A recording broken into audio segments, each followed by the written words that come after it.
From WDWNT, the worldwide leader in Disney Parks news, this is ParksCenter.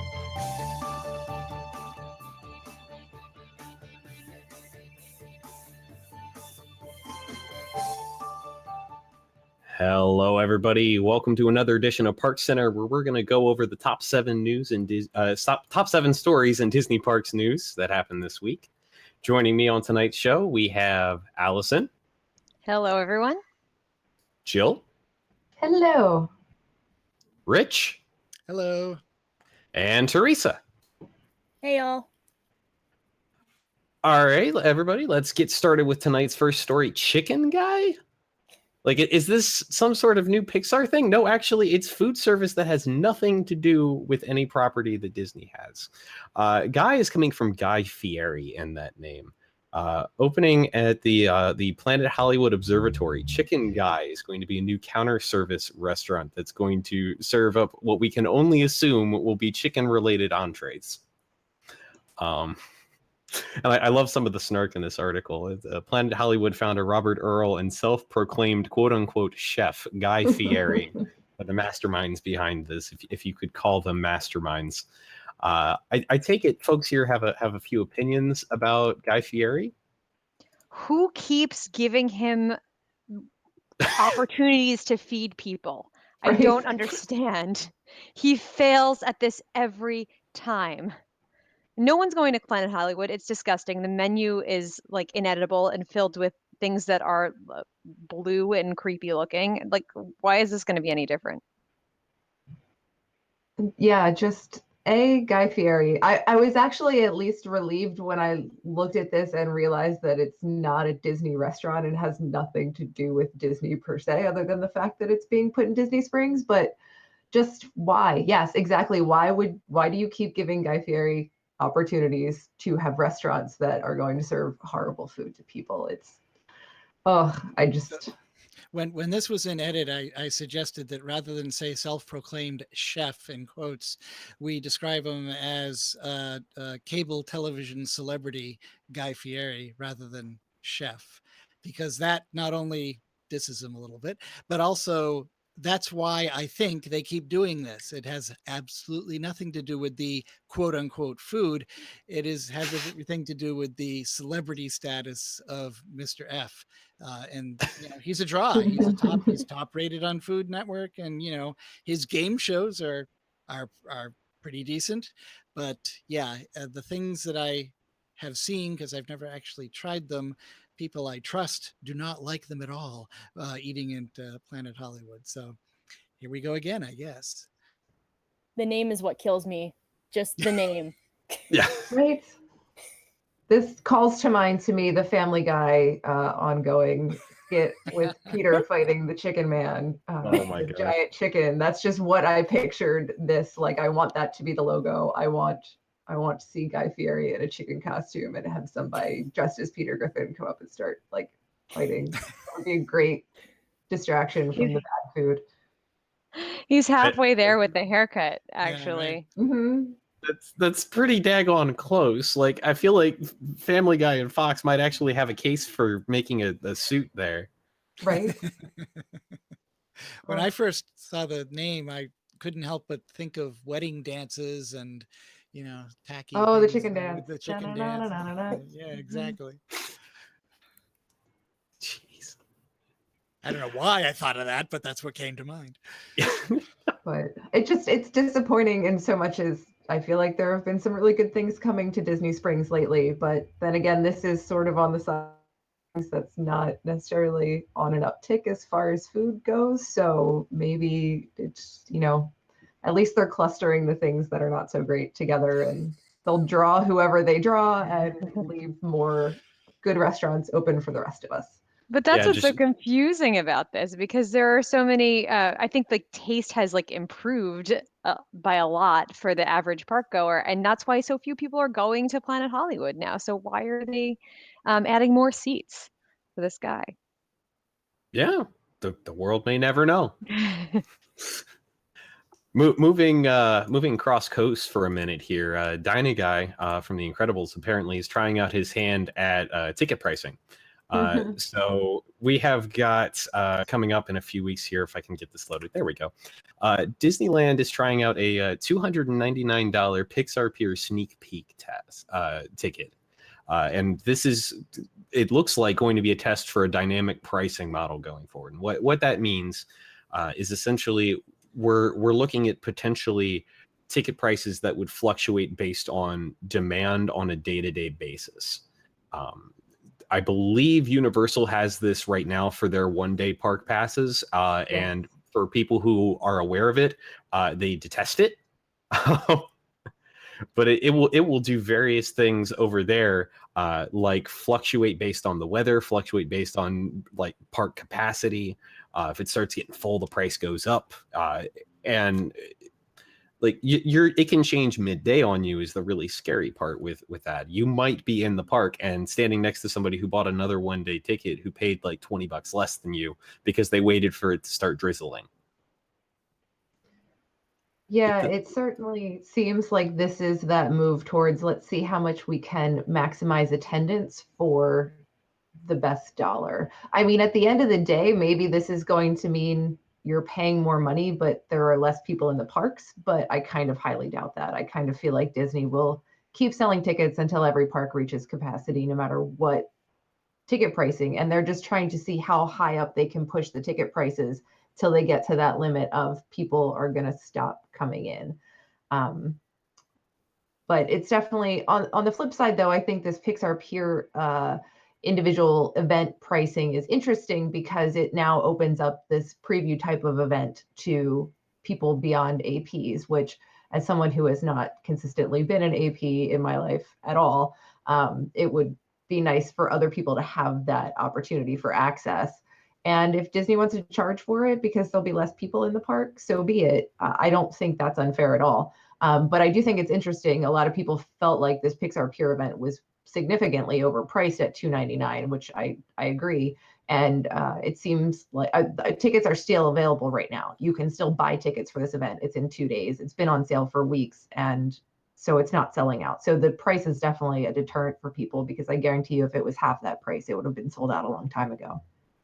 I think that's exactly right. And I think that we've seen tests of dynamic pricing since like the parks began, since they were selling e-tickets, and since if you look at the early 2000s and they were having e-ride night, it was like $17 or something to stay in the parks an extra 4 or 5 hours. And now when they have those events, they're unreasonably expensive. And I think they pack more people in too, because you see longer lines than you saw 15 years ago. Part of that is because park attendance is much higher now, but they've been seeing how much they can squeeze out of people for the longest time. Yeah, I definitely think. Oh, sorry, go ahead. No, I was going to say that pretty much covers this. Like that seems like a pretty good summary of the whole topic, and right on time as well. Moving to our third topic of the evening. Apologies for the HUD. Disney is still trying to fight with Comcast to try and get Fox. This has been going on for a while now, and we had a little bit of a very aggressive back and forth just this past week.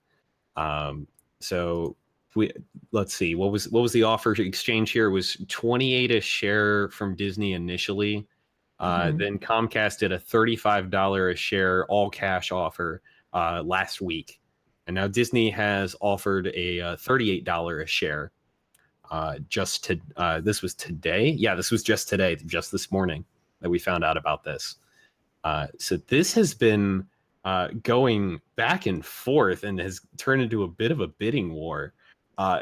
What's going to happen here? Like, are Fox shareholders just going to sit here and just be like, yes? Or is this going to like ruin some company because they're going to overbid for this? Like, what's going on here? Well, I thought it was, I think Bloomberg, an article made a good point that it's not only the total value of the offer, it's where the offer is coming from, where the value of that offer comes from, and what the follow-on occurrences or events might be from an offer, taxes and things like that. The big institutional investors probably don't care that much, but the individual and smaller investors might care about the tax situation of an all cash type of deal. And it seems, if I remember correctly, that unlike Comcast, Disney is using its mostly available financing and reserves to finance this, whereas Comcast is dipping into their partners and into debt and that sort of thing. So it's a little bit different. If I'm a stockholder, and if I take the long view, I'd probably want a Disney stock-based transaction rather than I'll get it today with nothing tomorrow Comcast transaction. But who knows? I think that there was a breaking news later this afternoon that Comcast is expected to top this one again tomorrow morning, or if they haven't already. I can't keep track. There's so many things going on with this. Yeah, the story certainly has been changing really rapidly. Mhm. I'm really interested to see like if Comcast puts another counter offer up and then what that's going to be. Like, are we going to just get like auction style bidding wars here? So I don't know if any of y'all watch Storage Wars on TLC or whatever channel it is, but this reminds me of those times where they try to bid each other up, and then one person is sitting there the entire time thinking, I'm going to bid this up, and then leave the other guy hanging and make him ridiculously overpay for this storage locker that is probably worthless. That kind of feel like what I really want to see now, like I feel like I'm no longer invested in who winds up getting Fox, because at this point I feel like if Disney has to pay more than this offer, it's too much and it's not worth it for Disney. And I don't want to see them invest that money that could go into the parks or entertainment, movies, or something else that I feel like will benefit me and the Disney fan community much more. But I kind of want to see them bid this up on Comcast and then leave Comcast sitting with the deal and being like, oh God, we just drastically overpaid for Fox. What are we going to do? But I also have a little animosity towards Comcast because their headquarters is not too far away from here. And I know a lot of people that are not big Comcast fans. So. Yep, that's that is a very accurate statement there. Yeah. Moving on to our next story of the night. This is actually going to be kind of a twofer story here. Disney came out with 2 patents this week. We're going to start off talking about one of them, a patent for a multiplane screen, which we're currently theorizing might be used for the Star Wars hotel windows. So this patent is titled Interactive Multiplane Display Systems with Transparent Transmissive Layers. Boy, isn't that a mouthful and exciting. It's a multi-dimensional screen. It's screens layered on screens, and so you get this kind of depth of field looking at it. Like if you've seen the multiplane cameras, this is like a multiplane camera's layers, but instead of being a static image, it's a moving picture. So what do we think this is going to end up being? The first thing that came to mind when I saw this was maybe this is 3D without 3D glasses, which is one of the taglines for the Mickey's Wild Train ride, but I forget the exact name of it. Runaway Railway. Runaway Railway. Thank you. That's going to go into the Chinese Theater at Hollywood Studios, because this would enable a 3D effect without having to have any hardware on the viewer, if it works as described in the patent. I had the exact same thought, and I also thought of the space restaurant, because they're going to be able to have windows, and it's not going to look like a screen. It can look like it's really somewhere else. Yeah, I mean, anywhere where you want instant 3D without having to set up for it, I think would be an option. I mean, if it works, who knows where we'll see it? We'll get 3D menus in the quick serve restaurants. Who knows? To have those, Incrediburgers coming out of the screen at you for me, because everybody wants that. Yeah, I definitely think Star Wars restaurant, Star Wars hotel. I like the idea that you can shut this off so you can have a hotel room window that projects, space scenes and TIE fighters shooting by, and then you can turn it off and have an actual window. That's a pretty fascinating concept. The other thing I thought about was the monorail, and creating this sort of Harry Potter-like effect the way they do on Hogwarts Express, except you can turn that off and have actual window. One of the things I thought was really disappointing about the Hogwarts Express to me was I wanted to see us go by physical sets and show scenes from Harry Potter, that you could see out the windows and then transpose it maybe with some of this projection stuff. So I would have loved to have seen that. And I think it would be awesome if they could do that with the monorail. Yeah. And then the other patent that came out recently from Disney here is a magic surface that can become transparent when triggered. The technical diagrams for this are kind of boring, but we get one fun one a little bit further down. Hey. We have a treasure chest, and then we have a cat that's stuck inside. Schrodinger's cat? Yeah, like that was my first thought too. Is like we've got Disney has Schrodinger's cat now. I think somebody commented on that in the comments to that article. But cutting back to that real quick, so it's a solid object, and then when something happens, you can see through the walls of it. Now, this to me seems like a bit more of a mystery. What is this going to be used for? Why is Disney doing that? I don't know. It's like Pepper's ghost effect, though, but you can have it in the daylight, so that could have so many different applications. Right. You don't need to have that controlled environment for the effects. That is a really important point, is that this can be done in sunlight. This isn't going to be something indoors. You can have it be outside, and this works. I think this would work really well in shows. I think it could definitely have a lot of applications in Galaxy's Edge in terms of, the walk around characters and environmental interactions within the land. For sure. I'm just really excited to see where any of that goes. Speaking of things I'm excited to see where it goes, DisneySea is getting an entirely new port that was announced. For those of you who aren't familiar with DisneySea, their lands are called ports, essentially, since it's all boat themed and all that jazz. So this is going to be themed to 3 lands: Peter Pan, Frozen, and Tangled, all put together in one area. Along with a new in-park hotel for this. So going briefly through this article, we've got 3 main areas that we're going to be getting. We've got essentially a Frozen area themed to Arendelle that, based on the description we've got, sounds like it's going to be just kind of a copy-paste of the Frozen attraction from Epcot. We've got a Tangle-themed area, which I am super excited for the fact that we're actually getting a Tangled ride, and it's not going to be just restrooms. And a Peter Pan area that's going to actually have 2 attractions in it. One of them themed to a Neverland battle with Peter Pan and Captain Hook and his pirates and all that fun stuff, which appears to be a 3D ride, similar to what Universal's got going on, or like what exists in Pandora. I'm not quite sure what that ride system's going to be, but we have been told there's going to be 3D imagery. And then the second attraction for that area is going to be a world themed more around Pixie Hollow with Tinkerbell and her fairy friends, which we don't quite know nearly as much about, but there will be an attraction for that as well. And then finally, the new in-park hotel, which is themed to Disney Fantasy, which is probably the single most generic thing I've seen for a hotel theme in a while. It's a lot of information there to process. Feel free to talk about any or all of it that excites you.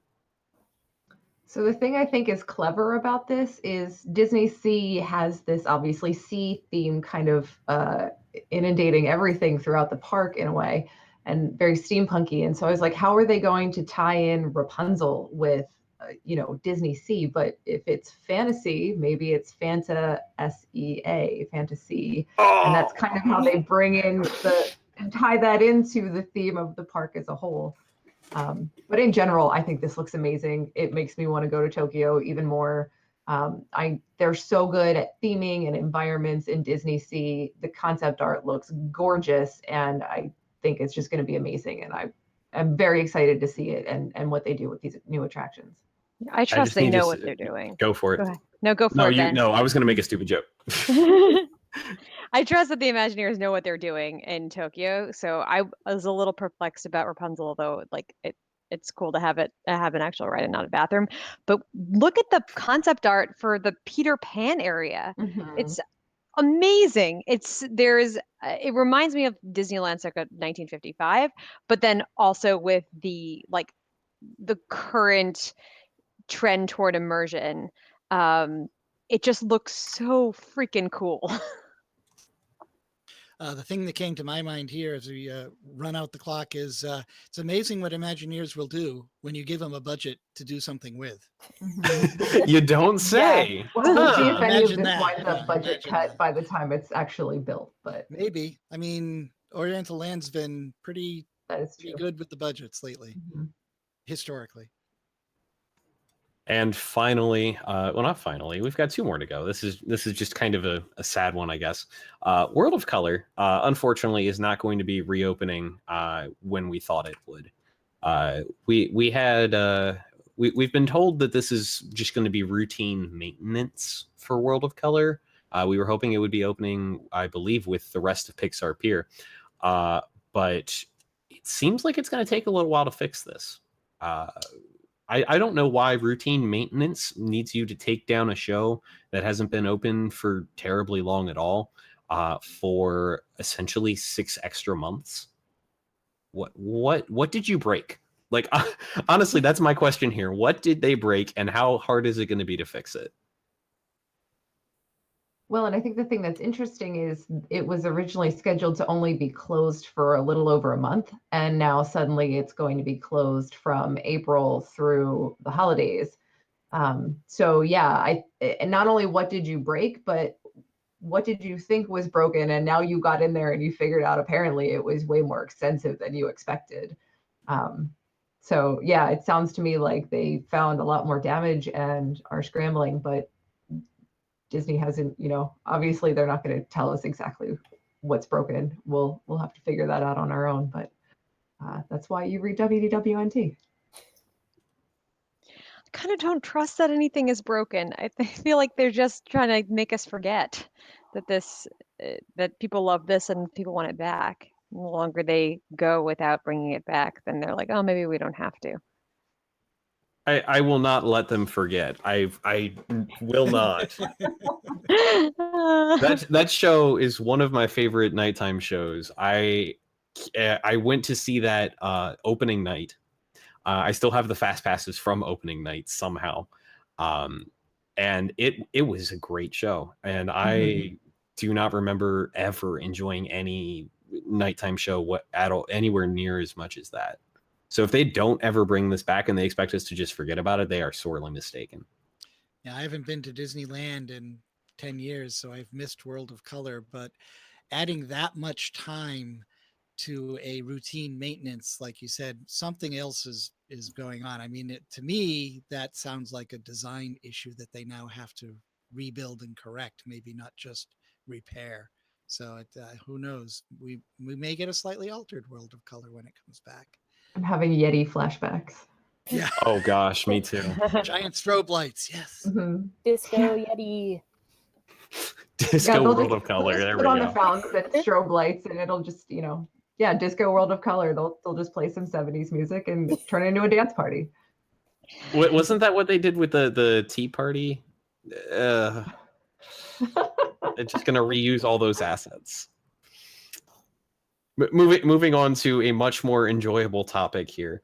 So fair warning, the following discussion is going to be about characters in the parks. If you don't enjoy hearing people talk about that at a magic ruining level, tune out now. Have a nice night.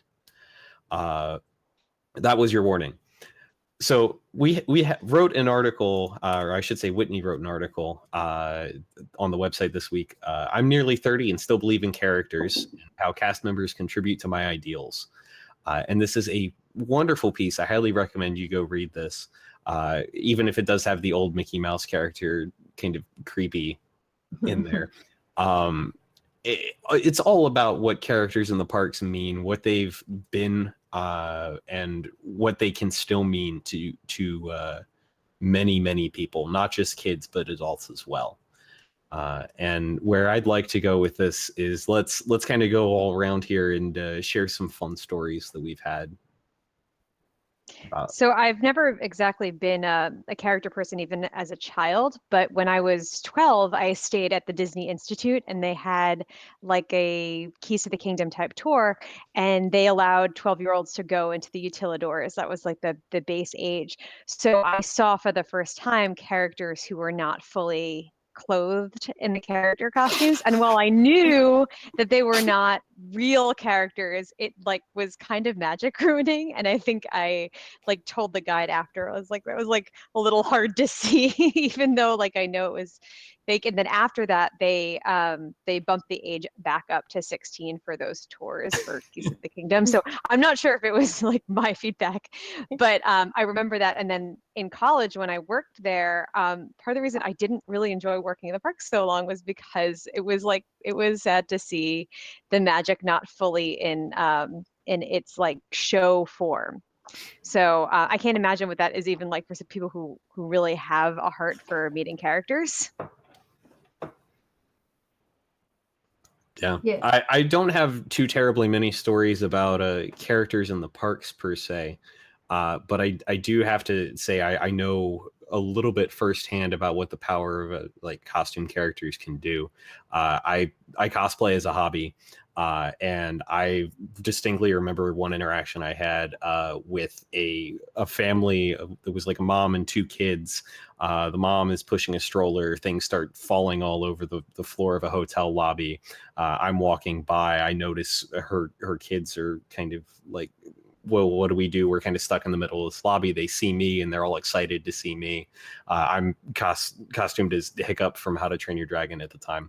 And I go over, I chat with them. I have a good like character interaction with these kids, all the while trying to make eye contact with mom and be like, if you don't want me here, I'm gone. I'm not here to steal your kids. I'm not being a creep. I'm trying to help you. Eventually make this eye contact, and she's like, thank you. And it's just that moment of helping everybody in this situation out. Everybody was pleased for this, and it stuck with me, and I've always thought highly of the costume characters after that.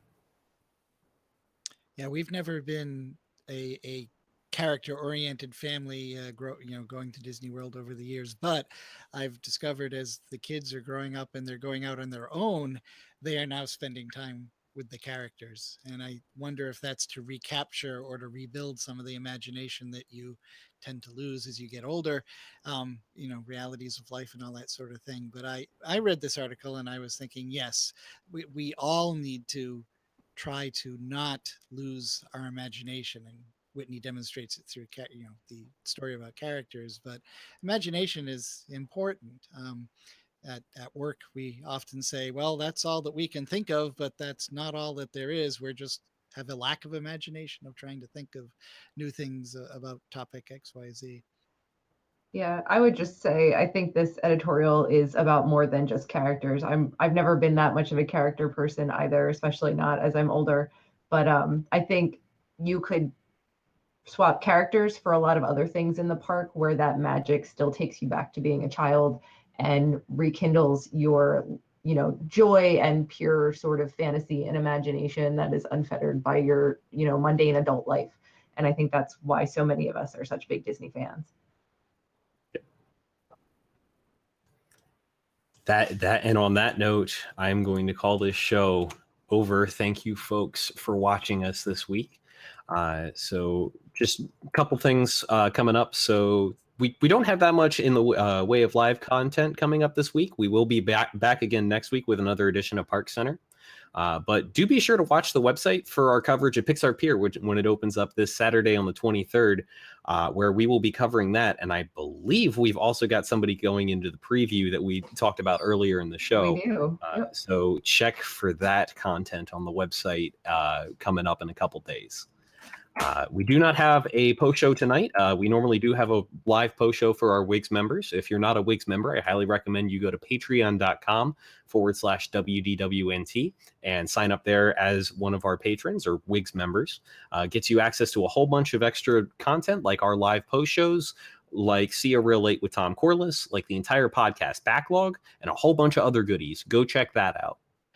But like I said, no post show tonight because we have Around the Hub coming up right now for everybody to see. So with that, I'm going to say goodnight and we'll see you next week.